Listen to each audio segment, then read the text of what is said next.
Faly miarabantsika amin'ny anaran'ny tompo ry havana nahatratra ity alahady fa 20 septambra 2024 ity. Alahady 15 manaraka ny Trinité ary mbola hibanjinantsika ny loha hevitra hoe miasa amin'ny fahatahorana an'Andriamanitra. Ny loholona sy dekona ao amin'ny sikajy matoky no mantanteraka ny asa fanompony. Andriamatoa Ravelison'Andrianina no mitendry ny zava-maneno, ary ny mpitandrina Randriana Soalahy no hitondra ny afatr'Andriamanitra amintsika anio. Marina ry havana fa liturjia amin'ny endriny faharoa no tanterahantsika, ary aoka isika hanomana ny fanekem-pinoana laharana 13. Ho an'izay rehetra malala an'Andriamanitra sady voantso no masina, ho aminareo mandrakariva ny eny fahasoavana sy ny fiadanana avy amin'Andriamanitra raintsika sy Jesosy Kristy tompontsika. Amen. Andeha hiaraka idera sy ankalaza ary hanome voninahitra an'Andriamanitra isika ry havana. Hiaraka hamaky ny salamo 50 manontolo no vakiantsika eo am-pitsanganana. Hiaraka hitsangantsika ry havana. Salamo 50 vakiana manontolo amin'ny anaran'ny Tompo. Alleluia! Midera an'Andriamanitra eo amin'ny fitoerany masina, midera azy eo amin'ny habakabaky ny heriny, midera azy noho ny asany lehibe, midera azy araka ny ben'ny voninahiny, midera azy amin'ny tsofana ny anjomara, midera azy amin'ny valisiny lokanga, midera azy amin'ny ampongatapaka sy ny dia, midera azy amin'ny zava-maneno tendrena sy ny sodina, midera azy amin'ny kipantsina maneno, midera azy amin'ny kipantsina tsara feo. Aoka izay rehetra manam-pofinaina samy miderana Jehova. Alleluia. Amen. Ataontsika ny ra 20 ny andiny voaloha faharoa ary ny fahefatra.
Kivavakantsika tompoko. Ry Andriamanitra ranay izay any an-danitra, Faly tokoa izahay manambatra ny feonay, izay midera sy mankalaza ny anaranao. Faly izahay Tompo fa tianao, faly izahay fa manana anao andrianana arinay, Tompo sy mpanjakanay, ary aro sy tanjakay. Faly izahay fa noho ny fitahinao dia tonga eto an-tranonao ankehitriny. Faly izahay fa namafy tokoa aza ny fiainanay tao anatin'izay volana maromaro izay, dia mbola mahatsapa trano ny fanatrehanao anay, Andriamanitra. Ty volana ity dia entinay mametraka ny asanay eo ambanin'ny fitantananao. Mahatsapa izahay nefa Tompo fa noho ny ady izay atrehanay isan'andro isan'andro dia variana izahay ka tsy mametraka tokoa ny asanay eo ambanin'ny fitantananao. Tsy mahatoky izahay fa afaka mitantana tokoa ny fiainanay ianao. Ko ankehitriny dia mangataka famelana avy aminao, mamindrafo aminay, mamelana elokay. Aza valiana araka ny fahotanay izay sy ny adalanay, fa jereo araka ny alehibe ny famindramponao. Diovy amin'ny alalan-drano Jesosy zanakao izahay ka mba homendrika ny mpanomponao, ary koa hiasa araka ny sitraponao. Koa izay ambaranay an'io Tompo, dia aoka akasoka ny fiainanay tsirairay avy, hoe rentinay hamakivaky indray ity herinandro vaovao ity, fa indrindra mba hitombonay hatsara mandrakariva ny fitondran-tena masina sy ankasitrahanao. Dery laza ary voninahitra anao rery ihany Andriamanitra, amin'ny anaran'i Jesosy Kristy zanakao no ahafahanay mangataka izany. Amen. Afaka mipetraka tsika tompoko. Tonga amin'ny fankalazana ny tenin'Andriamanitra isika ry havana, koa mialohan'ny vavaka fitsalovana sy ny vakiteny, dia ho tanterahantsika ny hira fa 750 ny andinin'ny voalohany.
Milohan'ny andrenesantsika ny soratra masina dia aoka isika hiaraka hivavaka tompoko. Andriamanitra tomponay eo, raha tsy toy ianao, misatranao izahay noho ny fotoana omenao anay, ka andrenesana indray ny hafatra avy aminao. Ampitoera ty anatinay ary tompo ny fanahinao masina, mba hanananay fifantohana tanteraka amin'ny teninao, ka tsy andrenesanay feo hafa fa tsy ny feonao irery ihany. Na ireo izay hamaky ny soratra masina, na ny mpanomponao izay ampitondrainao ny hafatra ho anay, ary indrindra izahay izay handre sy izarany izany, ary ka andray tsara izany ary hitondra fiainana tokoa ho anay izany tompo. Amin'ny anaranao Jesosy Kristy, tomponay no anaovanay izany vavaka izany. Amen.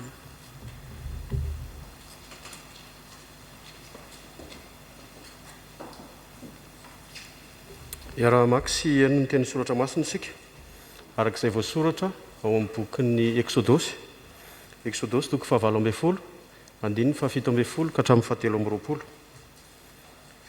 Exodosy toko 7:20, ny andiny fahafito amby folo ka hatramin'ny fahatelo amby roapolo. Toy izao vaky ny teny amin'ny anaran'ny tompo. Ary hoy ny rafozan'ny Mosesy taminy, tsy tsara izao zavatra ataonao izao, samy horeraka mihitsy na ianao na izao olona miaraka aminao izao, fa mavesatra aminao loatra izao zavatra izao, ka tsy ho zakanao horeriny ianao izao. Ary ankehitriny dia maneke ny teniko, fa hanoro hevitra anao aho, ka Andriamanitra ne ombanao.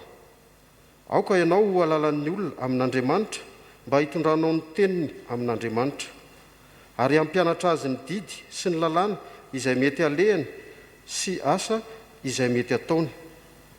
Ary mizaha eo amin'ny olona rehetra izay lehilahy mahay sy matahotra an'Andriamanitra, dia lehilahy amin'ny marina izay tsy tia kolikoly, ka manendre mpifehy 1000 sy mpifehy 100 sy mpifehy 50 ary mpifehy 10 ifehy azy. Ary aoka ireo no hitsaran'ny olona mandrakariva, ka ny ady lehibe rehetra no aoka hoentiny aminao, fa ny ady madinidinika kosa dia aoka ho tsarainy ihany. Dia ho maivamaivana kokoa aminao izany, ka dia hiara-mitondra aminao ireo. Raha anao araka izany zavatra izany ianao, ka ilaza izay didy aminao Andriamanitra, dia aharitra ianao. Ary izao olona rehetra izao koa dia ho tonga soamatsara any amin'ny taniny.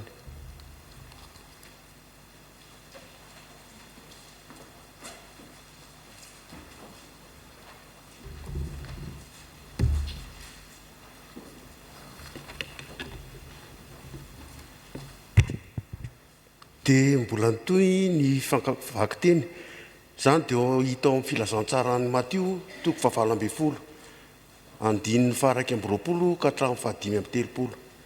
Filazantsarany Matio toko 7:20, andininy faharaiky amby roapolo ka hatramin'ny fahadimy amby telopolo. Dia nanato ny Petera ka nanao taminy hoe, Tompoko, impiry moa no anontany rahalahiko amiko, ka avelako izy hatramin'ny impito va? Fa hoy Jesosy taminy, tsy lazaiko aminao hoe hatramin'ny impito fa hatramin'ny 7:70. Koa amin'izany ny fanjakan'ny lanitra dia tahaka ny mpanjaka anankiray izay te hidinika ny amin'ny mpanompony ny amin'ny volany. Ary raha vao nidinika dia nisy anankiray netiny tao aminy izay nitrosa talenta iray alina. Ary satria tsy nanan-kaloha izy dia nasain'ny tompony amidy izy sy mivady aman-janany mba mifanana ny rehetra andoavany trosa. Dia niankohaka teo anatrehany ilay mpanompo ka nanao hoe, Tompoko, omeo andro aho fa alohako ny anao rehetra. Ary ny tompon'izany mpanompo izany dia onena azy ka nandefa azy sady namoy ny trosa taminy. Nefa noho nivoaka izany mpanompo izany dia nahita mpanompo namany anankiray izay nitrosa dia nariaza taminy, dia nosamboriny izy ka nitrohany sady nataony hoe, aloavo izay trosako aminao. Fa niankohaka ilay mpanompo namany ka nifona taminy nanao hoe, omeo andro aho fa ao alohako ny anao. Nefa tsy nety izy, fa lasa nampanao azy tao an-tranomaizina mandra-pandohan'ny trosa. Ary no nihitan'ireo mpanompo namany izay efa natao, dia nalahelo indrindra izy ka nandeha nanambara tsara tamin'ny tompony izany rehetra nataon'izany.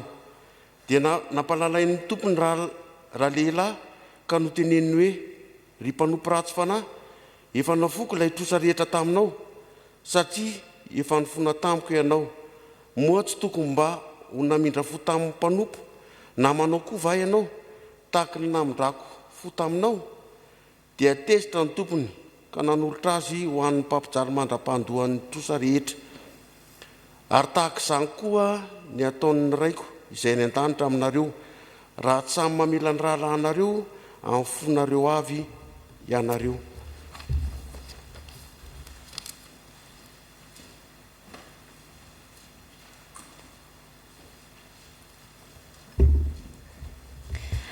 Epistily ho an'ny Titosy, toko 1, andininy 5 ka hatramin'ny 7.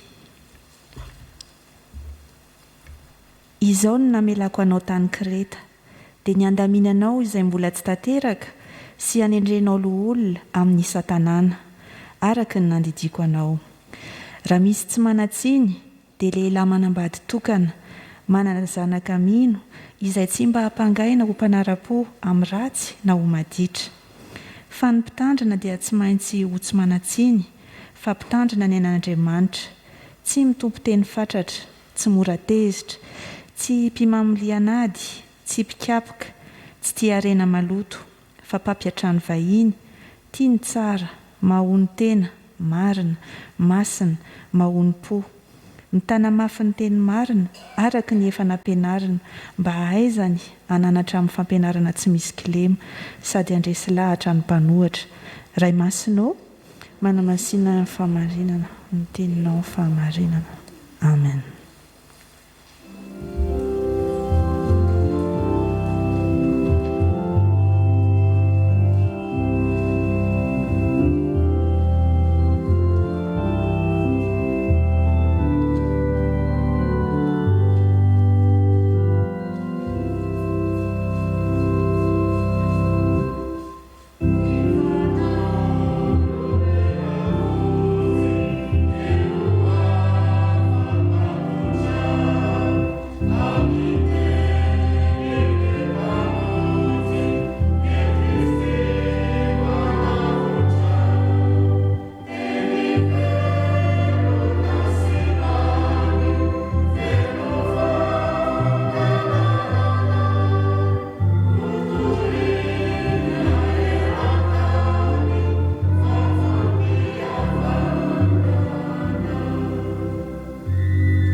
Ny fanahin'ny kristiany ary avako, ilay fanahy masina no anokatra ny fotsika rehetra, ampahery antsika mba azahoantsika tokoa miasa amin'ny fahatahorana an'Andriamanitra, na ao tokantrano zany, na eo amin'ny fiarahamonina, indrindra fety anivon'ny fiangonana.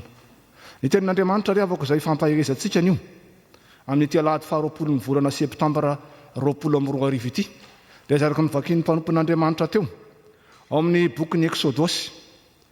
Exodosy toko 7:20 manomboka amin'ny andininy 7:20 ka hatrany amin'ny 7:20. Fa mba hampazava tsara ny tenin'Andriamanitra dia toy izantsika hatrany amin'ny andininy 9:20 izy amin'ity anio ity. Manomboka ery amin'ny 7:20 zany ka hatrany amin'ny 9:20. No hevitra izay ho banjintsika dia ny hoe mpino miasa amin'ny fahatahorana an'Andriamanitra. Mpino miasa amin'ny fahatahorana an'Andriamanitra. Dia ny fanahin'ny Kristy tokoa namangy antsika any amin'ny isa-tokantrano eto anivon'ny fiangonana mba tonga antsika tokoa ahazo haim-panahy amin'ny tenin'Andriamanitra ifampaheresantsika amin'ity anio ity. Anisan'ny fotoana sarobidy ry havako ho an'ireny miaramila manao mission any amin'ny tany miady ireny, ny fahazahoan'izy ireo permission kely na fotoana kely azahoany mody, indrindra azahoany mahita ny vady aman-janany. Fifaliana re zany rehefa leon'ny doboka tafondro, leon'ny adi-tsaina mampanahy, leon'ny tsy fahitana ny ankohonana, dia tonga ny fotoana iaonana amin'ny fianakaviana. Dia tena fifaliana, tsy misy ohatr'izany. Fa manoatra noho izany ry havana ny Mosesy eto. Rehefa avy mifananatra tamin'ny Farao izy, avy mifananatra tamin'ny miaramilan'ny Egyptianina, avy nandresy lahatra ny zanak'Israely hoe tsy mety amintsika intsony ny janona to Egypta fandaontsika andeha hanompo ny tompo-andriamanitsika. Avy eo izy ireo dia mbola nandeha namaky ny ranomasina mena, nandeha tany anefitra. Tena reraka izy ireo, tena vizana izy ireo, kanefa tao anatin'izany toe-javatra zany indrindra no ndreny tonga ny akaiky azy, tonga ny rafozany jetro, tonga ny vady aman-janany ny aona taminy namangy azy. Fifaliana le zany. Fa hafakely ry havana satria mihoatra noho ny fifalian'ny mpianakavy miaona ny fifalian'izy ireo, satria tonga hatrany amin'ny fifampaherezana amin'ny asa dia ny asa fanompoana an'Andriamanitra izany. Ary ny avaka loatra moa ny rafozany, samy manana izay fandraisan'ny rafoza moa tsirairay avy. Misy ny rafozana mahafinaritra dia misy koa ny rafozana mahafinaritra, fa dia takan'izany ny Mosesy teto. Tsy ny hafahafa misy ty rafozany dia hijetro ty, tsy vitan'izay faly nahita azy, nisaotra ny tompony ny zavatra vitany fa dia tena nampahery sy nanoana azy izy mba avy tany soa ny asa fanompoana zay ny antsoan'Andriamanitra azy dia nitondra ny zanak'Israely ho any amin'ny tany Kanana izany. Izy mianankireto ry havana no naneo tamin'ny dinidinika ny fanaovany, tamin'ny fampaherezana izay ny fanaovana izy ireo hoe manahoana tokoa moa zany kristianina, zany mpino zany miasa amin'ny fahatahorana an'Andriamanitra. Ny voalohany ry havana dia izao, raha ny mitsarintsika nanomboka teo amin'ny 7:20 sy ny 9:20 dia ny fahitan'ny rafozany ny asa nataon'ny Mosesy. Donc verentsika vakeny ahoana moa zany ny fahitan'ny rafozany ny asa nataon'ny tivynantolahana. Ahoana ny rafozan'ny Mosesy taminy? Tsy tsara zao zavatra ataonao izao, tsy tsara zao zavatra ataonao izao, samy reraka mihitsy na ianao na izao olona miaraka aminao izao, fa mavesatra aminao loatra zao zavatra izao ka tsy ho zakanao irery ny ianao amin'izao. Azonareo an-tsaina ve ry havana ny ambiansa amin'izany? Mosesy zany reraka be tamin'ny asa fanompoana, tonga ny rafozany amin'izany ary ny teniny ataon'ny rafozany hoe tsy tsara zao zavatra ataonao izao. Hoantsika rehetra izay mbola velona rafozana moa ry havana dia mahazo tsara mihitsy hoe manahoana tokoa moa zany ny fifandraisana, indrindra raha hoe misy zavatra tsara na misy avozananao ka avy ilay rafozana zany no mitsofoka any amin'ny platebandonao zany.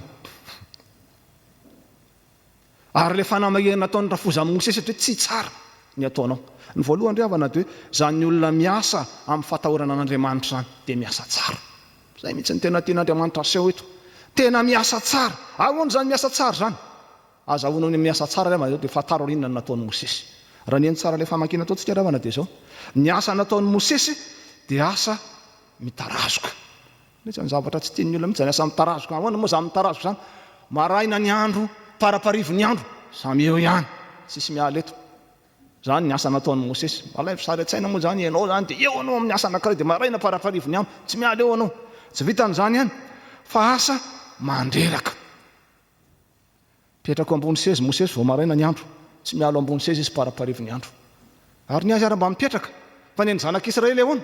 Mitsangana eo anoloanan'ny Mosesy izy ireo zay manana rara manomboka hatrany amin'ny alatra koa, hatrany amin'ny korotam-panambadiana, hatrany amin'ny ady lova, hatrany amin'izay zavatra rehetrarehetra mitrango amin'ny fiarahamonina na amin'ny lafin'ny ara-panahy na amin'ny lafin'ny ara-tsaina na amin'ny lafin'ny maha-olombelona amin'ny fifanarahan'ny mpianakavany an-trano, entiny teo daholo samy mijajirika amin'ny lahatra io.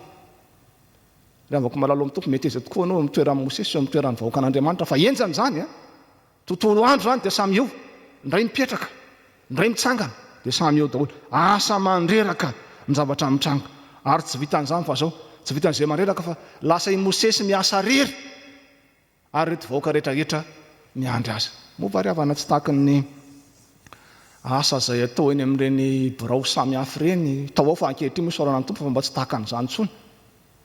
Olona vitsivitsy monjany mandray olona marobe ka na dia atao anatin'ny amehana ara-pahasalamana ary dia ambara foana ary tokony arahana ny elanerina 2 metatra tsy voajantsony ny 2 metatra satria ela loatra ny fandraisana.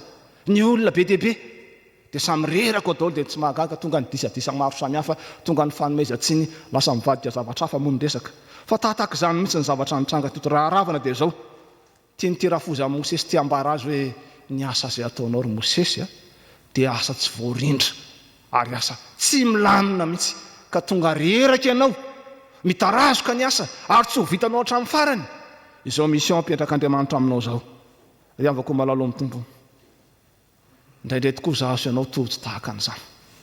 Entin'ny hafanampo, entin'ny fitiavana dia indraindray tsy mijery ny hafa fa dia ao fonsa tety be se ozy le fitenitsika dia ao fotsiny ianao ao. Fa eto ry havana dia seho tsara fa zany ny olona miasa amin'ny fahatahorana an'Andriamanitra zany, tsy miasa fa hoany akory fa tena miasa tsara ka ny asany rehetra dia voarindra tsara, ny fotoana rehetra voalanjalanja avokoa ary ny maha-olona dia tena voatsimbona tsara. Zany raha tonga nataon'i Jesosy. Raha anao fanoaran'i Jesosy ary amin'ny Luka 4:7-20 ny amin'ilay olona anao tilikambo dia hoy Jesosy raha anao tilikambo ny olona anankiray izy dia inona nataony aloha? Petraka izy aloha, mihevitra, mandinika ny amin'izay avy tany izany asa izany. Zany hoe misy lamina tsy maintsy mbola arahanao, tsy tonga dia miazakazaka mitady borety, mitady angady, mitady inona fa mipetraka tsara aloha, mandinika tsara aloha, mihevitra tsara aloha, misy lamina tsy maintsy arahanao. ary misohatra masina raha teo ry havana ary amin'ny bokin'ny obolana dia efa milazan'izany fa ny fahaizana mandamina tsara no entinao miady. Ninina ady atrehanao ry havana amin'izao vanim-potoana sarotra izao. Ninina asa ataonao amin'izao vanim-potoana sarotra izao. Mipetraha kely aloha. Mandamina tsara. Fa ny tompo Jesosy ara dia nanao tahaka an'izany, nitokana izy miaraka amin'ny mpianana. Mandamina tsara izy, lasa nakany anefitra izy 70 andro 70 alina. Nandinika tsara, nandamina tsara. Milohany hosony amin'ny asa. Ry havako malaloha ny tompo. Tena fotoana an'izao. Alaminy tsara ny ao an-trano. Fa mahafinaritra ny mahita hoe super maman, super papa. Mavita zavatra vita efa mila fampizara. Mila mifandamina tsara. Ny ora sy ny fotoana. Efa ho avy ny fotoana fianarana rehefa efa anatin'ny fianarantsika izao. Marina fatao misy hoe amin'ny 10 vao mifo, amin'ny 5 vao mifo satria anatin'ny fiboana moa zany dia tsisy mahamaika mila mandamina tsara ny fotoantsika. Arinao tsara ny fotoana fa ny fahaizanao mandamina tsara ny sohatra masina teo no entinao miady. Ka na inona ady atrehantsika ao aorianan'izao confinement izao. Na inona ezaka sy adidy izay mbola miandry antsika. Rehefa alamintsika tsara zany. Ny fanahin'Andriamanitra momba antsika, azahoantsika manatanteraka an'izany fa raha te hiasa amin'ny fahatahorana an'Andriamanitra ianao, miasa tsara, alaminy tsara zany. Ny faharoa ry havana dia izao. Aseho ny jetro amin'ity vinantolahany ity. Fa ny olona miasa amin'ny fahatahorana an'Andriamanitra dia tsy olona manao be marinina. Donc jerentsika vao metomboka ny teniny amin'ny 2020 dia zao ny lazaina. Ary ankehitriny dia manake ny teniko fa hanoro-hevitra anao ka Andriamanitra ny ombanao. Mbola misy toerany lavabe moa ny teniny hatramin'ny 1920.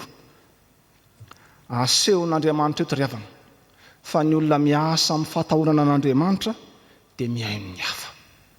Raha te hiasa amin'ny fahatahorana an'Andriamanitra ianao zany, raha te hiasa tsara ho an'Andriamanitra ianao zany, sokafo tsara ny sofina. Miaino ny hafa. Miaino an'Andriamanitra. Miaino ny olona izay nilanao sy akaikinao sy miara-dalana aminao. Mahaiza miaino fa zany raha teo ry havana no asehony jetro amin'ny Mosesy eto. Dia sarika ny sainao izany Mosesy zany ry havana naka olona manana maizy azy zany. Na resaka fahalalana mananisy satria nitaizana tao an-tantan'ny Farao izy. Resaka fahaiza miady dia ananany zany satria tena lehilahy matanjaka izy. Fa indrindra olona nofidian'Andriamanitra manokana izy, nomen'Andriamanitra niraikitra lehibe izy ary ny zavatra vitany dia goavana tokoa satria zany mandresy lahatra ny Farao zany ry havana ka enjany zany. Zany mandresy lahatra ny vahoaka n'Andriamanitra maro be zany, enjana ange zany. Azo lazaina hoe olona be traikefa raha i Mosesy. Olona manana ny maizy azy raha i Mosesy. Nefa olona tahaka an'izany eto no tenen'ny rafozany hoe mipetraha aloha anao. Meteza ieno ahy ianao fa norevitra anao aho. Raha ny fiainatsika antavanandro ankapan'izany dia hotsika fa raha ngaty enga maninona zange no havanana amin'ity asako ty. Zange nitety foana hatramin'izay inona nitenenana ao mangina aloha no dia jereo izay ataoko. Fa tsy mataka an'izany nataon'ny Mosesy. Tsy taka an'izany nataon'ny rafozany. Tsy mifampijery arina tava izy ireo avy hatrany dia ny fanantona, avy hatrany dia ny fampiresaka. Ary dia naseho an'ity rafozany ity an'ny Mosesy hoe ny Mosesy eo. Tsy mety zao ataonao zao. Fa te hanoro-hevitra anao aho. Alaminy tsara. Ny fitantanao ny vahoaka an'Andriamanitra. Dia mandeha moa mitoreviny hoe mifidiana mpifehy anampy ara-miasa aminao. Dia ireo mpifehy fidinao ireo, olona fidinao ireo dia olona mahay ireo. Olona matahotra an'Andriamanitra ireo. Olona manao marina ireo. Ary mbola misy toa moa amin'ny bokin'ny Titosy. Voalaza hoe toetra manahoana moa izay toetra tokony hananan'ny olona izay manana andraikitra ao anatin'ny fiangonana sy amin'ny fiarahamonina dia voalaza ao olona manambady tokana. Olona mahay fihetsara ny ankohonana. Olona tsy lianady, tsy mpimamo. Olona tsy mora tezitra. Olona mora lahatra. Ary zany indrindra no tiany rafozany ho tsapan'ny Mosesy eto. Na inona talentany. Na inona fahaizan'ny Mosesy dia niaino izy. Nampangininy izay rehetra tany anatin'ny tany. Nampangininy izay rehetra ampopona ananany. Ka niaino an'ity rafozana izy. Resy lahatra mantsy ry havana Mosesy fa na dia goavana raha ny asa vitany niaraka tamin'ny tompo Andriamanitra. Dia resy lahatra izy fa mbola goavana lavitra noho izany. Ny asa mbola miandry azy ka mila toro-hevitra izy, mila tolo-tsaina izy. Dia avako malaloha amin'ny tompo. Aza mieritreritra ianao hoe dia farana amin'ity Covid-19 ity ny olana mianjady amin'ny zanak'olombelona eto amin'ity tany fandalovana ity.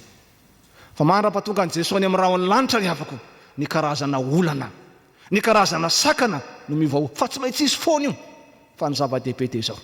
mety izy ianao amin'ny gila-tsofina ianao ny feon'Andriamanitra mianao an Jehovah Andriamanitra ao fa manakambana aminao ihany koa izy te hanorevitra anao izy amin'ny manavesatra anao te hampahery anao izy amin'ny mahakivy anao amin'ny zavatra setra tsy zakanao io te hanampy anao ny tompo Andriamanitra mba azahoanao miala an'izany mba azahoanao mandresy an'izany fa zany no natao amin'ny rafozan'ny Mosesy taminy teto ambako malalo amin'ny tompo amin'ny maha-olombelona moa rehefa miasa mafy iny tokoa tsika manao izay farany hery tsika iny tokoa tsika ka tsika rain'ny olona dia tsy mety tsika maha-olombelona fa mba tezitra ihany za efa hatrany firy ny tetiko avy izy vao tonga amin'izao ndray izy ireny tsikera za efa zao ny vitako tsika rainy amin'izao nefa nyreny tsikera tsy mitombona akory ry avako malalo amin'ny tompo bokin'ny Jakoba dia milaza hoe aoka ho malay miteny ary alady iaino sika aoka tena alady iaino anongila-tsofiny sika fa ny feon'Andriamanitra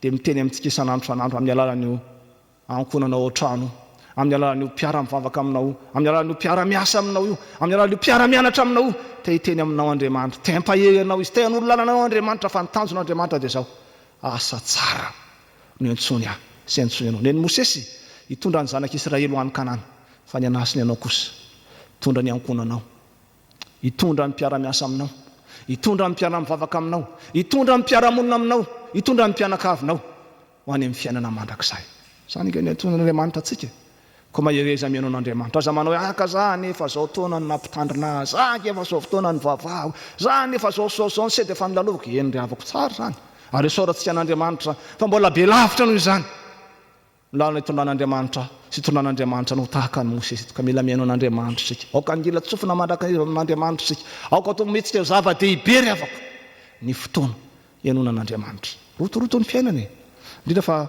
manomboko zao fa miditra amin'ny mpianatra fa tena miditra amin'ny asa tsika zao rotoroto tokoa ny fiainana nefa na izany ary manana fotoana ianona indrindra ianona n'Andriamanitra tena ianona ny feon'Andriamanitra aza miady rery fa mianao an'Andriamanitra ary mianao ny hafa fa ny olona malady miaino ry havana ny olona tena miaino ry havana reny ny olona afaka mandroso sy afaka mampandroso ry havako malalo amin'ny tompo ny olona miasa mitahotra zany dia tsy ilay manao belo fotsiny ihany efa haiko ty za efa teto foana zao nefa vitako tsy fahafiry ny natrehako tsia ny olona miasa amin'ny fahatahorana an'Andriamanitra dia manaiky fa voafetra ihany ny fahalalany voafetra ihany ny heriny fa mila ny hafa izy hampahery azy indrindra mila ny tompo Andriamanitra lay azo sery lay mpamonjy mora azy indrindra fa amin'ny fahoriana hitantana ny diny sy hanorevitra azy ry havako malalo amin'ny tompo ny fahavalontsika zanak'olombelona dia Satana sy ny firongony mbola tsy teraka akory zasy ianao dia fa teo Satana noho ny nataony ka tsy heritreritra mihitsy ianao fa noho ny herinao na ny fahaizanao nandresenao azy fa mila miaino n'Andriamanitra ianao fa na mahery ary Satana ny tompo Andriamanitra mbola mahery lavitra noho izy na dia mafy ara ny fahoriana na dia mafy ara ny fahantrana na dia mafy ara ny tsy fisina sy ny olana eo amin'ny fiainatokantranonao sy eo amin'ny fiarahamonina mbola mahery lavitra noho izany ny tompo Andriamanitsika fa ny tompo Jesosy nefa milaza fa aza matahotra ino zao momba anareo mandrakariva ambara-patoka ny fahataperan'izao tontolo zao ho toavin'ny tompo amintsika tokoa ny izany fa ny angatahany tompo amintsika dia zao manana fotoana ao tokantrano na ho anao manokana zany ho anareo mivady zany ho anareo mianakavy zany mba iarahanareo miaino ny tenin'Andriamanitra fisaoran'ny tompo Andriamanitra rehefa nafatao anatin'izao vanim-potoana ny confinement zao dia nandroborobo tokoa ny fitohinan'ny filazantsara amin'ny alalan'ireny tambajotra mpiara-monina ireny amin'ny alalan'ny aino manjery ka mahereza miaino ny tenin'Andriamanitra mahereza mifampizara ny tenin'Andriamanitra ary ataovy zava-dehibe eo amin'ny fiainanao ireny tenin'Andriamanitra ireny fa azo hery tokoa ianao ary tsy mora reraka ianao amin'ny asa fanompoana izay etson'ny tompo anao ry havako malalo amin'ny tompo tsy vitsy amintsika neny vao maraina za ary mba tratran'izany vao mifo maraina dia ohatry nyreraka be zany ianao ohatry makaka tokoa amin'ny maha-olombelona fe avy natory fe dia tokony ho reraka fa zany ny zavatra mitraka dia reraky le rotoroton'ny fiainana ianao reraky ny miady rery ianao fa amin'izao sisy zao tia ianao Jesosy eo anilanao izy te amboraka ny fitiavany aminao isan'andro san'andro izy ko ianao Jesosy fa izy ampahery sy ampitrakanao amin'io aty sarotra atrehanao sarovy mandrakariva fa tsy mamelo rerentsika ny tompo fa nataony tamin'ny mpianana hoe tsy hamelanareo kamboty aho dia tsy hamelantsika eo kambotiko ny tompo Jesosy fa eo anilantsika mandrakariva izy ny angatahany tompo dia zao hoe mahereza miaino azy mandrakariva fa ny zavatra fahatelo farany ry havana dia zao rehefa nanao fanamariany jetro rafozan'ny Mosesy tamin'ny asany ary rehefa nataona azy mba hiaino azy jetro dia tsy nisalasala kosa Mosesy fa avy hatrany dia nampiarana zany ary mahitsika ry havana manoko amin'ny andininy fa ry amin'ny andinin'ny fahatelo amby roapolo ka hatramin'ny andinin'ny fahenina amby roapolo dia voalaza tsara ao fa ny ekeny Mosesy miteniny rafozany, tena ny ekeny, tsy ny ekeny amin'ny marafozany azy fotsiny fa tena ny ekeny no marina ary ny ekeny fa tena anova ny fomba fiasany fa indrindra ahatonga ny asa izay atao no asa tsara tsy ho azy ihany ho an'ireto zanak'Israely reto. Inona moa ny tena torohevitra izay nomen'ny rafozany ho an'ny Mosesy raha tena ravina amin'ny tena hoe dia zao hoe mahaiza mizara andraikitra. Zay ny tian'ny rafozany amin'ny maraminy, mahaiza mizara andraikitra, mizara andraikitra. Nampatsivan'ny rafozany amin'ny Mosesy matetika ry havana ny asanao angery Mosesy dia nitondra ny zanak'Israely ho any amin'ny tany Kanana. Ny asanao angery Mosesy dia nompanana lalana an'ireto zanak'Israely reto amin'ny tompandriamanitra. Ny asanao angery Mosesy dia nitalao amin'ny tompandriamanitra ho an'ireto zanak'Israely reto ary ampita amin'ny zanak'Israely ny tenin'Andriamanitra, ny fampianarana ny lalàn'Andriamanitra. Zany ny andraikitra. Fa kosa ianao nifidiany ianao mpiara-miasa aminao ary dia nataon'ny Mosesy moa zany. Ny fito izy olona iara-miasa aminy, mpife arivo, mpife zato, mpife dimapolo, mpife folo, olona nomeny andraikitra iara-miasa aminy. Ka ny ady lehibe sy ny fampianarana momba ny soratra masina sy ny lalàna no anjaran'ny Mosesy. Fa ny ady madinidinika kosa, fandamenina zavatra madinidinika dia nakinina kosa tamin'ireto mpife reto. Ary zany ry havana nataon'ny Mosesy ito. Ny olona miasa amin'ny fahatahorana an'Andriamanitra zany dia tsy tonga amin'ny fiteniny mpanao baolina midribla dia manomboka any amin'ny défense para-pahatonga ny maty arato, tsy izay. Fa ny olona miasa amin'ny fahatahorana an'Andriamanitra dia mahay mipasy baolina amin'ny namany. Mahatsiaro fa ilaina ny namana, ilaina ny mpiara-miasa, ilaina ny mpianakavy, ilaina ny mpiara-mivavaka dia mifampizara andraikitra. Zany ny tena aseho toe-panahy ny olona miasa amin'ny fahatahorana an'Andriamanitra dia resy lahatra fa tsy izy rery ihany no men'Andriamanitra talenta sy fahasoavana fa ny hafa koa no men'Andriamanitra talenta sy fahasoavana. Ka ny fampiombonana ireo talenta sy fahasoavana ireo no mampahomby ny asan'Andriamanitra, no mahavita tsara izany asan'Andriamanitra izany. Raha tsorina ry havana dia zao, ny olona miasa amin'ny fahatahorana an'Andriamanitra dia mankamamy ny fiaraha-miasa sy ny fifanomezan-tanana. Zay ny tena zava-dehibe ary zay ny tian'Andriamanitra moatsapantsika ry havana. Amintsika mazoto manao ny asan'Andriamanitra io, amintsika mazoto miasa ao tokantrano, amintsika mazoto miasa ny amin'ny toeram-piasana misy atsika io. Tsy vitan'ny hoe aza miasa rery, tsy vitan'ny hoe mba eno ny hafa fa mahaiza mizara andraikitra tahaka ny nataon'ny Mosesy io. Jesosy Kristy any ry havana dia naneo izany. Jesosy le tompon'ny tompo sy mpanjakan'ny mpanjaka, azony Jesosy atao mihitsy namita rery ny famonjena an'izao tontolo izao sy ny toran'ny filazantsara ary vitan'i Jesosy zany. Fa nasehon'i Jesosy fa zava-dehibe ny fankatiavana, zava-dehibe ny fiombonana, ka zany natonga azy ny antsy sy ny fidy ny mpianany 12 lahy. Naniraka azy ireo mba hitoro ny filazantsara.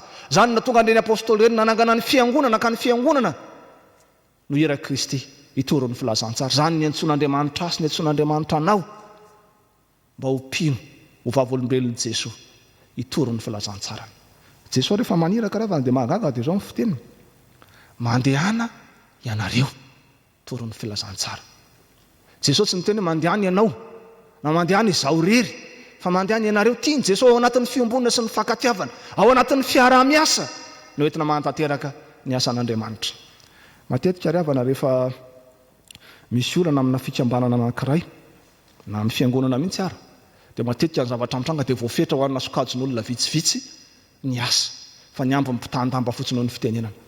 Fa rehefa manana andraikitra sy manana ny anjara asa ny tsirairay avy, rehefa mahatsiaro tompona andraikitra ny tsirairay avy, dia vita tao tsy natao ny asan'Andriamanitra. Moa tsy zany ve ry havana nataon'Andriamanitra tamin'ny fiangonana tsy atao anatin'izao fiboahana izao, na tsy afaka nivavaka taty am-piangonana matetika atsika, fa rehefa samy resy lahatra ny tsiray fa tsika ny tompona andraikitra amin'ny fampandrosoana ny fiangonana. Itsika ny tanan'Andriamanitra anao ireo asa sosialy marobe atao anatin'ny fiangonana sy ivelan'ny fiangonana, dia vita ny asan'Andriamanitra. Isaorantsika an'Andriamanitra zany. Fa toe-panahy tahaka an'izany ry havana ny tian'Andriamanitra mba ho voaraintsika. Ho asy ianao izay antson'Andriamanitra mba hiasa amin'ny fahatahorana azy io, mahaiza mizara andraikitra. Tsaro fa io olona eo akaikinao io vadinao io hoan'ny manambady, io zanako io amin'ny mananjanako, io paretam-po aminao io manana paretam-po, ho amin'ny mpiara-miasa aminao io ho amin'ny olona manana mpiara-miasa, dia olona nofidian'Andriamanitra ihany koa io. Nomen'Andriamanitra talenta sy fahasoavana ihany koa, ka ny fahaizanao miara-miasa aminy sy mamelanja ireny no mampahomby sy mahatsara ny asa izay tanterahanao. Tsy ny asa ty anivon'ny fiangonana ihany zany, fa na ny asa ao tokantrano sy any amin'ny toeram-piasana tsirairay avy ihany.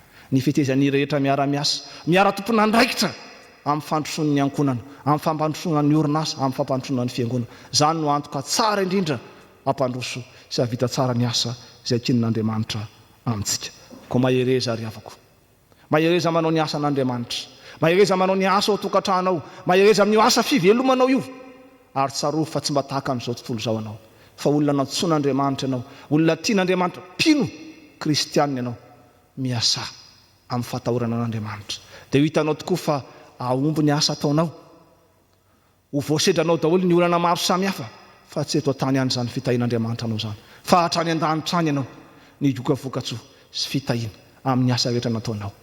Mahereza sy matanjary avako, aza matahotra na mivadi-po fa miara-mandeha aminao ny tompoandriamanitra aho amin'izay rehetra lenao. Ko miasa tsara, miteza iain'ny hafa, fa indrindra mahaiza mizara andraikitra.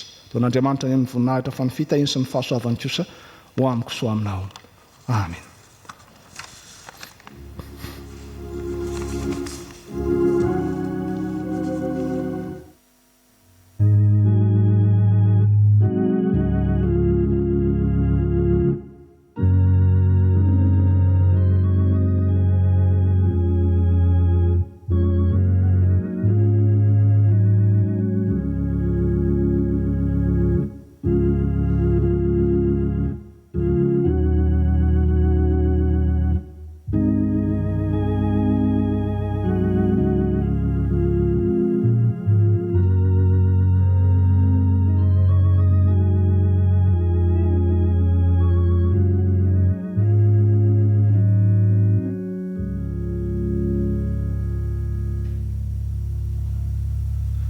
Iombona amin'ny vavaka isika. Ny Andriamanitra rainay izay ny an-danitro, rainay amin'ny alalan'i Jesosy Kristy tomponay ianao. Misaotra sy mideranao Tompo, noho ny amin'ny fitiavanao lehibe ka nanomezanao anay ty anio ty. Na ho anay izany amin'ny isa-tokantrano izany, na ho anay ato anatin'ny fiangonanao na ahafahanay nandre ny teninao. Teninao izay mampahery anay, mba hiasa amin'ny fahatahorana anao Andriamanitra amin'ny fiainana manontolo. Koa indreto izay Tompo maneho ny fahavonona anay. Hiasa tsara mba ho voninahitra aho. Hiasa tsara sady hiaino anao Andriamanitra no hanome lanjako ny fiainonany hafa. Fa indrindra ao anatin'izany fiainona sy asa tsara izany, dia akamaminay tokoa ny Tompo. Ny fihetezana hiara-miasa, hanome lanjany hafa amin'ny fampandrosoana ny asanao, manomboka ao tokantrano, ny fiarahamonina sy ny firenena, indrindra ety anivon'ny fiangonanao. Koa indreto izay Tompo vonina ho iraka aho. Anao izany asa anao izany mba ho voninahitra aho, ary ho fitahiana any amin'ny toerana sy ny sehatra rehetra izay andrahanao anay. Tompo misaotra anao indrindra izahay. Fa Andriamanitra hafa loatra ianao, fa tsy ny fanahina ihany ny tahianao, fa ny aminay manontolo na ny saina na ny vatana, dia samy endrika izany fitahiana sy ny fahasoavana izao izany, ary ny teninao indrindra ny manambara izany. Fa nitsonjovininao tokoa i Mosesy tamin'ny asany tanterahany, ary nampinao izy ho tsara fifandraisana aminao mandrakariva sy amin'ny mpiarabelona aminy. Tompo mba ho tia tahaka izany koa izahay, mba handray fitahiana sy fahasoavana aminao, ka mba ho hita tokoa eo fahazavana sy fanasana izay mpino, ho tsara fifandraisana amin'ny rehetra, manomboka ao tokantrano izany ka hatrany amin'ny fiarahamonina sy ny fiangonana. Fa indrindra Tompo, mba handray aina, handray fahavelomana avy aminao amin'ny alalan'ny teninao sy ny fianonanao, ka mba tonga anay ahery sy atanjaka tokoa amin'ny fanatanteran'ireo asa sy adidy. Ka na inona mbola adidy miandry anay, na inona mbola sedra lalova reto amin'ity tany fandalovan'ity indrindra fa eto amin'izao firenena izao, dia ahery sy atanjaka izay Tompo, satria mamelona anay isan'andro ny teninao, ary mampiorona anay amin'ny finoana sy ny fahatokinanao. Tompo tianay ao, mampianatra anay indrindra ihany koa anao mba ahaizanay mifampivavaka, ahaizanay mifampaherika, dia mahatsiaro indrindra izay Tompo amin'izao anio izao. Ireo olona rehetra tsy salama, na havan'izany na naman'izany na mpiarabelona, any amin'ny toeram-pitsaboana, any amin'ny isa-tokantrano, ary mety miririany ananiny eny aza, mahatsiaro ambavaka azy ireny izay Jesosy. Ianao ny nomba azy ireny, raha mety ianao Tompo dia mba nasitrana azy, indrindra fa ireo mararo ny Covid-19. Ny eto Madagasikara izany, fa indrindra ny ampitan-dranomasina rehetrarehetra any, mba ho fotoana tokoa izao isitrahana ny fanasitrananao Tompo, fa fotoana koa azahoany mandiny tena fa misy antony avokoa ny zavatra rehetra tompo ary ny tena tiana ho tsapanay dia ny tonga anay hifikitra aminao sy hatoky anao koa n'izany indrindra Jesosy nivavahanay mba hifikitra sy hatoky anao na ny salama na ny mpitsabo na izay rehetra manana didy sy andraikitra amin'ny fikarakarana azy ireny indrindra fa ny fiangonanao mivavaka izay Jesosy an'ireo manana olana ihany koa ireo azo pahorina ireo manana sentosento eo amin'izao fiainana izao ianao Jesosy le fanantenana sy fiainana ianao no hitondra fifaliana sy fiadaram-po azy ireny amango ny fony anasitrana ny ratra-pokapahatsiaro azy ireo fa eo anirany ianao Jesosy mitantana azy mandrakarifa dia ianao Jesosy mampahery azy ireny satria mandalo ihany ny sentosento mandalo ihany ny sedra sy ny fitsapana fa ny asa anao kosa mbola mitoe mandrakarifa ko ampaherezo atahotra anao izy tompo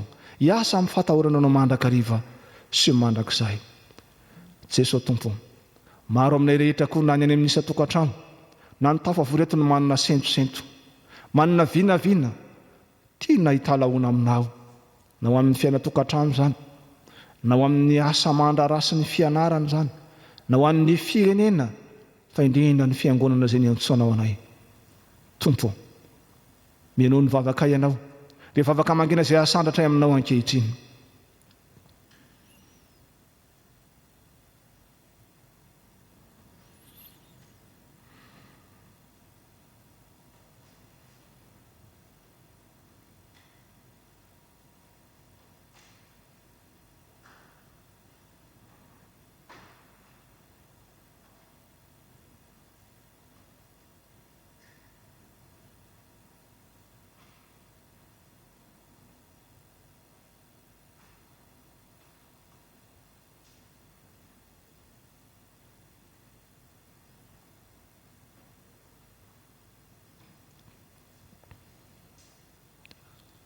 zany Jesosy no vavaka mipololotra avy aty amponay resy lahatra izay Jesosy fa ianao le maniraka anay hiasa amin'ny fahatahorana anao ianao le miteny aminay dia miaino ny etaetanay koa ka mamaly zany araka ny sitraponao misaotra io indrindra tompo fa na ny asan'ny tsirairay avy any amin'isa tokantrano any amin'ny toeram-piasana sy ny toeram-pianarana eto anivon'ny firenena indrindra fa ny asan'ny fiangonanao izay tanterahan'ny sampana sy ny fikambanana ny komity ary ny voamiara samy hafa ambany fitarihan'ny barao ny fiangonanao dia ambiny tompo avita soniraka mpanaovinao dia tia le tompo ny ampiombona izao vavaka izao amin'ilay vavaka nampianarinao manao hoe arainaizy ny angano ao masininanao ho tonga ny fanjakanao atao anay sitraponao ety atany tapony any an-dano meo anay ny anina sasa ary mamelana eloko takana melana izy melona taminay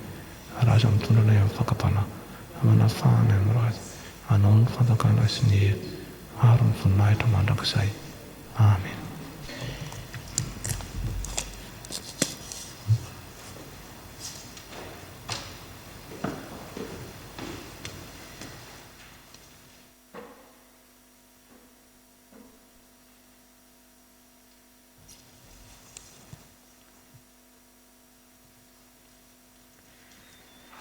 Misaotra an'Andriamanitra tokoa tsika ry havana noho izany teniny izany.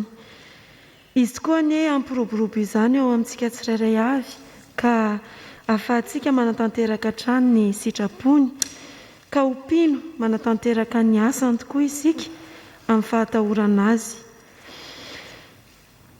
Andeha isika hiara hitsangana anambara ampady maso ny finoantsika ka hiaraka nonina ny fanekempinoana laharana 3.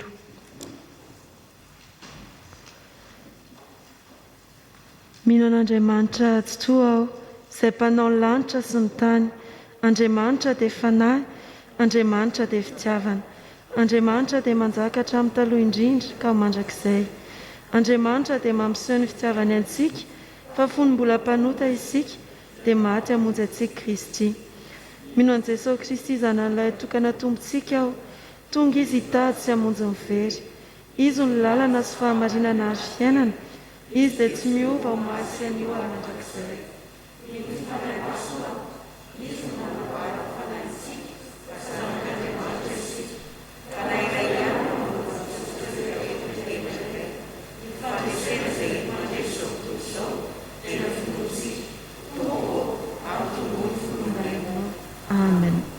afaka mipetrakantsika tompoko. Izao tsika dia tonga amin'ny filazana andrarahan'ny fiangonana.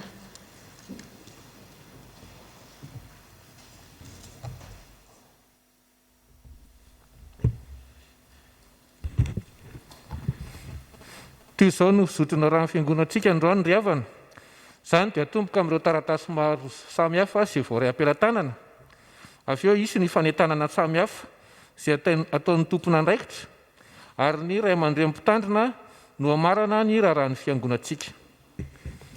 Fampatsiahivana, ampatsivana mandrakarivotsika mba hanoratra ny anarana, fanampina anarana, taona, larana finday ary adresy eo ivelan'ny fiangonana ho an'izay mbola tsy nahantanteraka izany. Ampatsivana koa isika fa efa nisokatra androany ny fidiran'ny mpianatra hianatra ho katekômena. Taratasy avy amin'ny fikambanan'ny diakôna sy lolona avy amin'ny synodam-paritany Antananarivo Atsinanana. Noho ny tsy fahavitan'ny fiangonana ny adidiko tampiombonana ara-potoana dia maro amin'ireo ray aman-dreny mpitandrina no tsy mandray intsony ny fivelomana isam-bolana ao amin'ny synodam-paritany.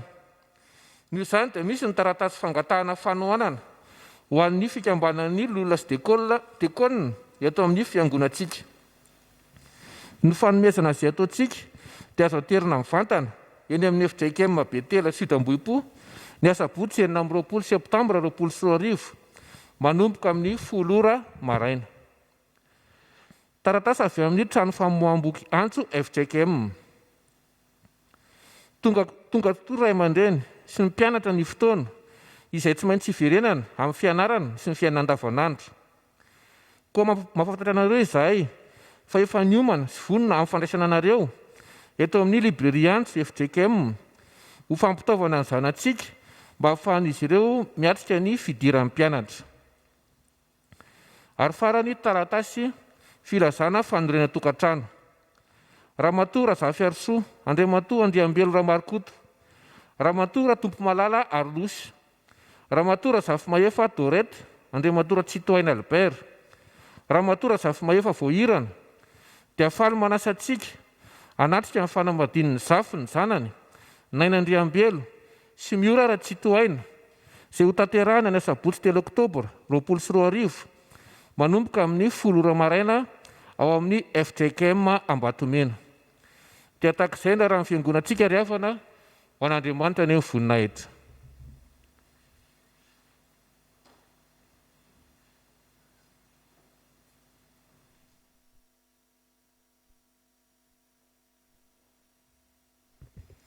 Faly miaravantsika rehetra amin'ny anaran'ny komity ny fifandraisan-tanana.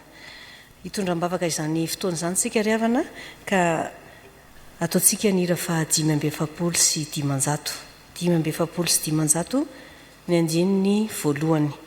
Dia isy vavaka dia avy eo isy fanentanana fohy. Hira fa 5 sy 600 ny andininy voaloha. Miara-mitsangana tsika tompoko.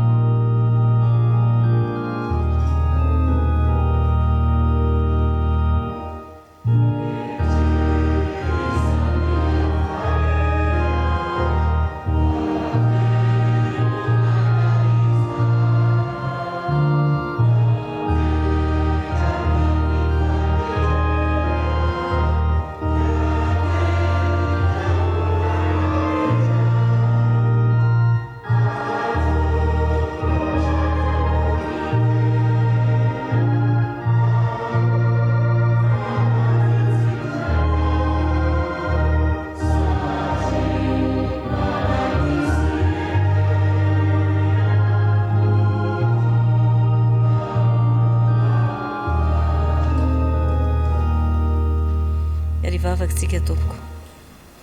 Ry Andriamanitra rainay be fitiavano, saotranao izay ankehitriny raha afaka miatrika izao fotoanan'ny fifandraisan-tanana eo amin'ny mpitandrina mivady sy ny fiangonana izao. Zava-dehibe loatra amin'ny fiainan'ny fiangonana izany tompoka hoentinay ambavaka aminao.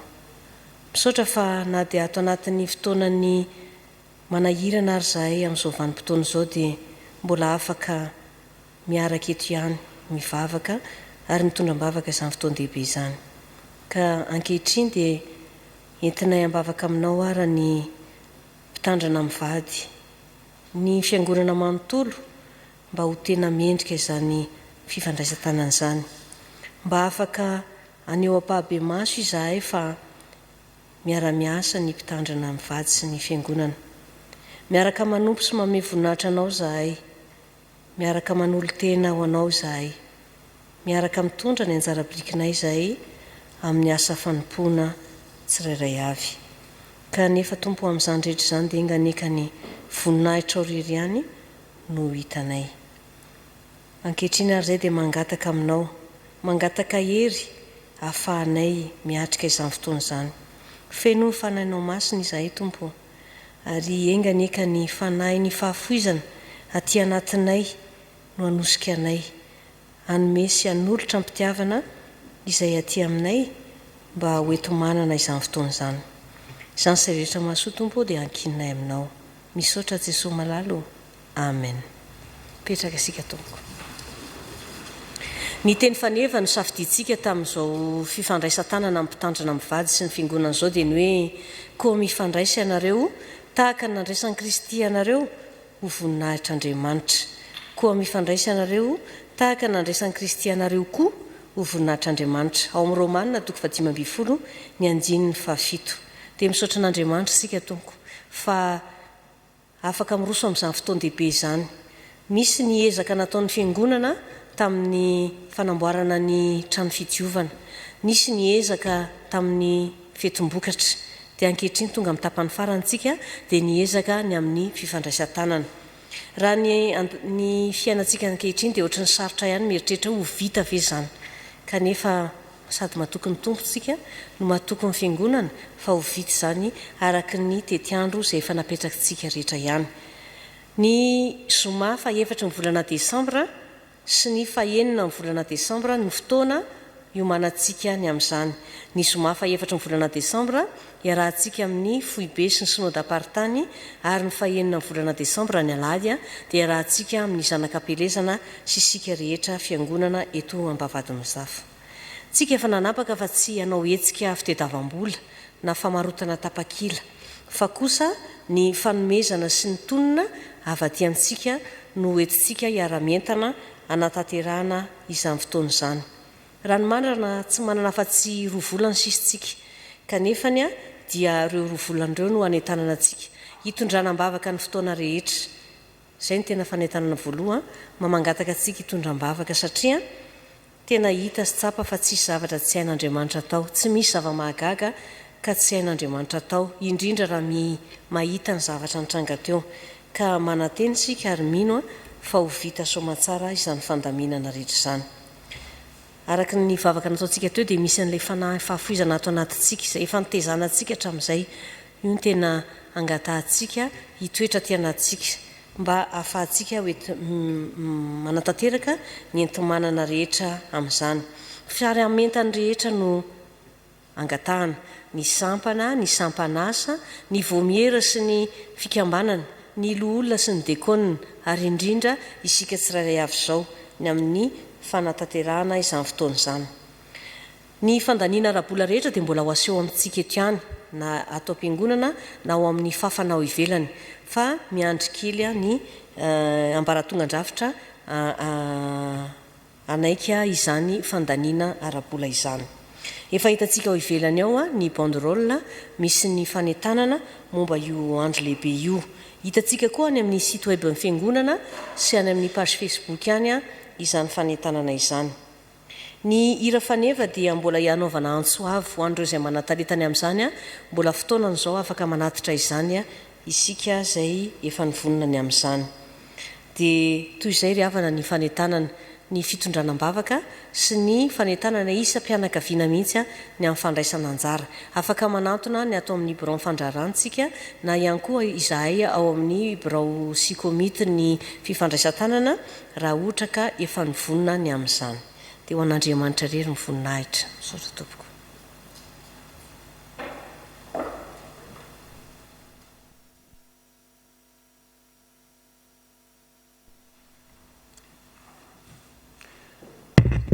Efa ho alalo amin'ny tompo miarabantsika mianakavy mpianakavy ny finoana tonga soamantsara eto an-tranon'Andriamanitra rehefa niboka tany am-piboana tany nandritry ny volana vitsivitsy.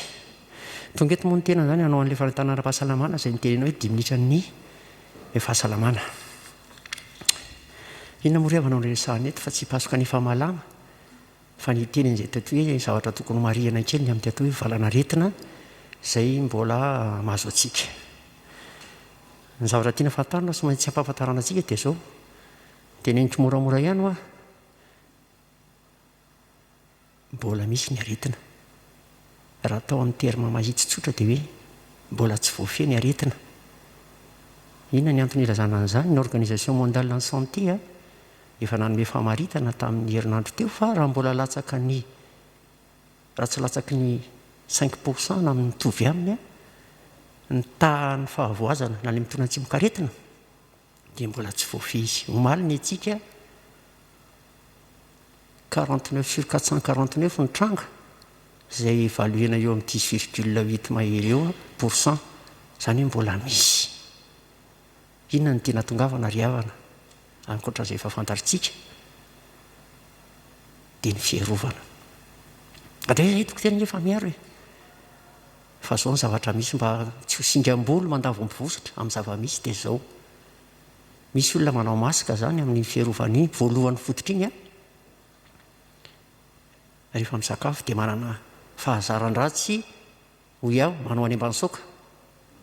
Dia aveo rehefa ambany soka izy marina mety tsy ampatato soka antsika ilay aretina marina izany. Fa rehefa misakafo asory ihany iny. Fa ny sasany izy ilay mifoaka an'ilay soka iny dia tonga dia ampiakariny moramora eto. Vao mainka mitondra. Iny ny ataon'ilay singam-bolo mandavombosotra loza. Rehefa vitanao hoe afaka 3 heures eo ianao dia sakafo dia isory iny dia ariana. Ary mba tsy hanaovan'ny hafa itezo. Anankiray izany izay misy andraikitritsika ao anatiny. Faharoa lazainy eny amin'ilay autocollant mipetaka amin'ny taxi ireny fa ilay masika lamba tsy dia mahomby loatra. Tena marina aloha izany kanefa tsy azo tena lelana izany. Fa rehefa tena tsy maintsy manatrika an'ilay ataoko hoe misy fitangoronana na fivoriana any amin'ny toeram-piasana ianao ilay masika chirurgical ohatra ny reto reto ohatra ny ry ramatoa ato no anaovana reny ihany. Fa ny lamba izany moa antsika tokantrano izay mifamezivezy ao any reny tsy maninona. Izay ny anankiroa. Fahatelo ilay manasa tanana. Mba ho fantaritsika fa ilay izy izany vetivety dia maty raha eo amin'ny tanana. Izay no natonga an'ilay hoe 20 seconda moa dia hoe anisy 20 foana isaky ny manasa fa mba manasa eo ianao dia manana tsara amin'ilay rano savony dia maty izy. Fa ny zavatra mahagaga hita dia izao rehefa tapenana ny orona sy tapenana ny vava ngamitsika efa entina fahatahorana loatra dia lasa ninja ny sasany misy ho tapona hatrany amin'ny maso. Zavaty. Fa ilay vava ihany ny tapenana dia ny orona. Fa ny zavatra hita ray mpitsabo dia rehefa tapenana ny vava sy orona lasa tsy mahita ny maso tsy mandre ny sofina. Asa efa entin'ilay izay teneniko teo efa entin'ilay tena fahoriana amin'ilay izy. Tiako tenina amin'izany ny hafatra fotsiny manokana dia hoe tokony tsy hatahotra loatra. Lasa rehefa matahotra loatra tsika dia lasa tsy ilay izany zao raha ny tenena dia hoe infection communautaire dia hatrehana. Iarahana miaina io izay no natonga ny fotoanam-panjakana hoe aloha avoaka ny olona dia miaro anao. Ianao nge tsy maintsy hifampikasokasoka tsy aza dia matahotra loatra e. Marina kosa fa raha olona miara-matory hoe dia isy 2 metatra kory fa iny mba mety misy ihany fa raha fandriana kely aloha tsy ampy 2 metatra nelanelana io fa dia efa marak'izay izany ny fandehany. Fa ilay izy mbola tsy lany izay zany afatra amintsika kristiana mbola misy ny aretina. Ka ny fiboana rehefa misokatra azy kelikely miala amin'ny fiboana. Fa ny fiboan'ny vava sy ny orona tompoko aleo hiboka ihany aloha. Aleo hiboka ihany amin'ny vava sy ny orona. Izay no afatra. Ny elanelana 2 metatra raha tenena hoe 2 metatra tsy dia tiako loatra ho ana fa farafahakely ny 2 metatra fa raha mihoatra 2 metatra raha mahavita ianao ka sendra mamisaka kely dia tonga amin'ilay 2 metatra ihany indray ianao. Fa indraindray ianao raha tsy mahatsiaro tena dia mety henatra any amin'ilay 2 metatra. Izay no natonga ny président ny teny tamin'ny fotoana hoe ilay fifandraisana na dia misy fifaliana ny mariazy ka andindy eo dia mifandraindray eo dia nefa rehefa samy mafana eo dia ilay atsemboana iny izany tena fiainana ilay izy iny indray ilay mifindra. Ka tsy hoe mifindra amin'ny hazana ara-masokoditra akory ilay izy fa rehefa ny tananao iny tsy misasa dia mitonga any amin'ilay hoe kitika maso ilay hoe tompontsoa pozitiva mba niraisiko tamin'ity fiboany ity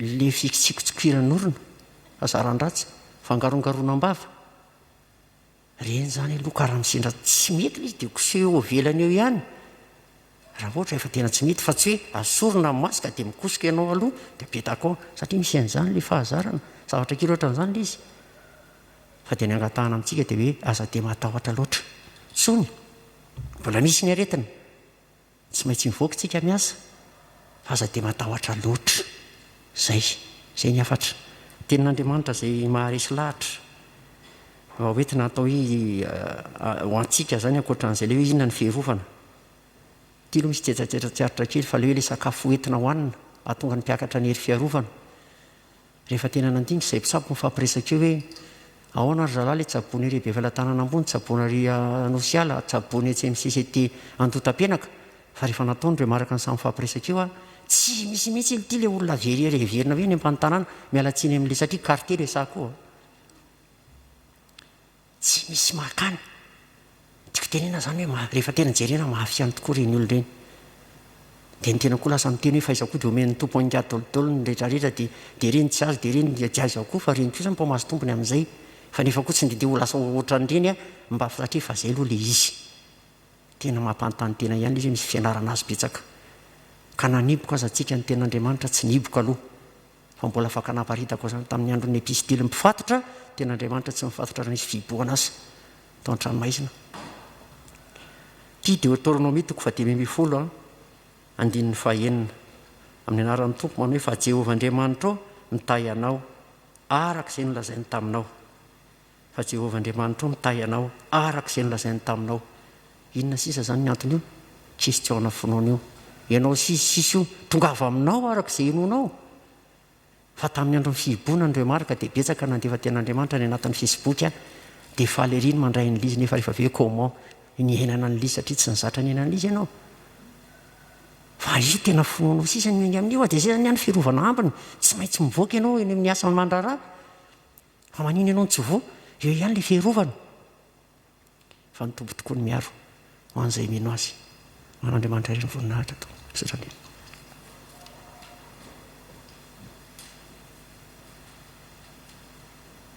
isaorantsika an'Andriamanitra ry havana ny fotoana rehetra na ahafahantsika ny fampahery ny fampita vaovao maro samihafa ny fanentana indrindra ihany koa amin'ireo asa dia ny tompo tokoa hitarika antsika mba tonga antsika tokoa hiasa amin'ny fahatahorana an'Andriamanitra ka na inona asagoavana tsy maintsy atrehina na inona fahaseranana mampisento ny ankina amin'ny tompo Andriamanitra irery ihany fa momba anao izy momba antsika izy fa indrindra ny asa mitanterahantsika ary indrindra ry havana eo anatrehan'ny lafinyara-pahasalamana antsika amin'izao fotoana izao sorana ny tompony amin'ny perikopa tamin'ity anio ity indrindra ny ambaran'i Jesosy tao amin'ny filazantsara araka ny Matio fa nisan'ny fanalaidin'ny fahasitranana ny fahaizana amin'ny famelaheloka ny fahaizana amin'ny fampivavaka dia mitondra fahasitranana tsy ho anao ihany akory zany fa ho an'ny firenena ho an'ny mpiara-belona ko mahereza ry havana fanekeloka fampivavah ianareo dia ho sitrana ny faharoa havako dia izao isaorantsika ny tompony amin'ireo asa marobe izay nankininy tamin'ny fiangonana misy ny vita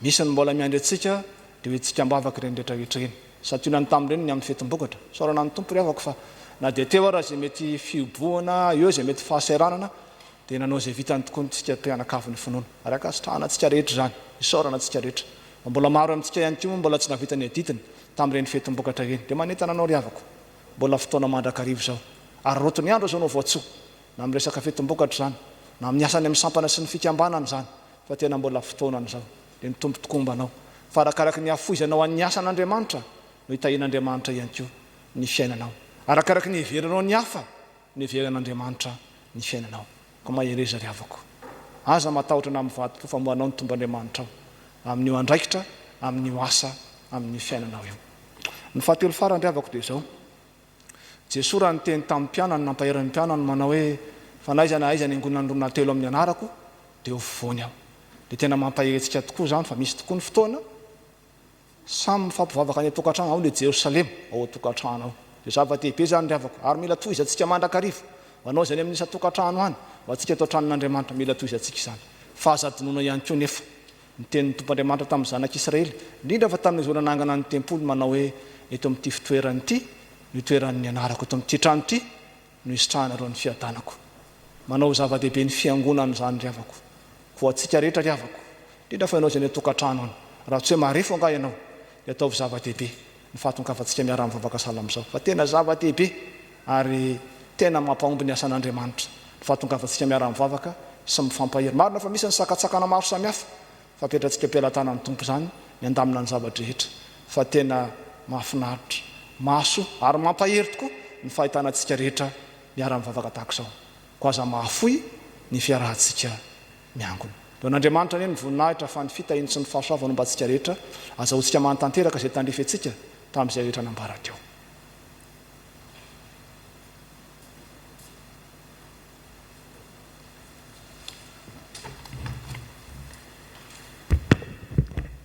Andeha hanavao ny fanoloran-tenantsika amin'ny alalan'ny rakitra indray isika ry havana. Eo am-pitsanganana no antanterantsika izany, ary ao anatin'ny hira firahana fanampiny fa 7:30 no anaovantsika izany. Araka hitsangantsika tompoko.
fanolorantsika ny rakitra tompoko dia ataontsika eo am-pitsanganana ny hira fa 570 sy 900 ny andin'ny faharoa.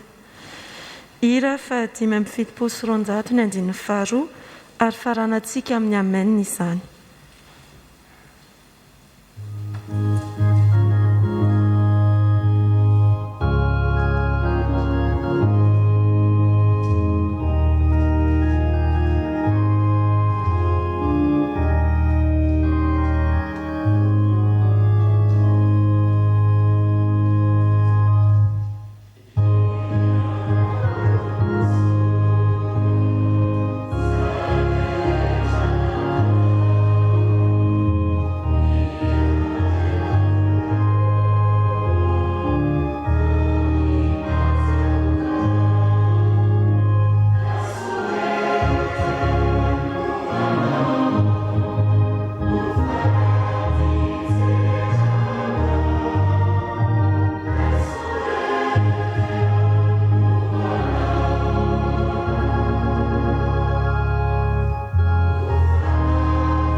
Isaorantsika ny Tompo Andriamanitra fa afaka nahatanteraka izay fampivavahana izay tokoa isika anio.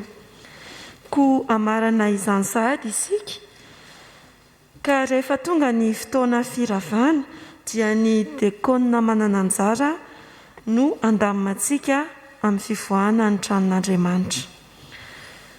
Mialohan'ny tsodrano ry havana dia ataontsika eo am-pitsanganana ny hira firana fanampiny 770, ny hira firana fanampiny 770 eo am-pitsanganana tompoko.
raisoanao ry avako nytsodrano izay tolotra amin'ny anaran'ny tompo Jesoa manao hoe ary Andriamanitra ny faharetana sy ny fiononana anie ampiray hevitra anareo araka ny Kristy Jesoa mba ho saina iray sy vava iray ny rahanareo mankalaza an'Andriamanitra ray ny Jesoa Kristy tompontsika koa mifandraisy ianareo tahaka nandraisan'ny Kristy anareo koa ho voninahitr'Andriamanitra.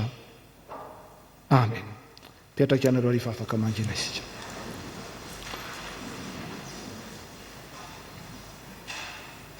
Ho an'Andriamanitra irery ihany ny voninahitra amin'ny anaran'ny Ray sy ny Zanaka ary ny fanahy masina.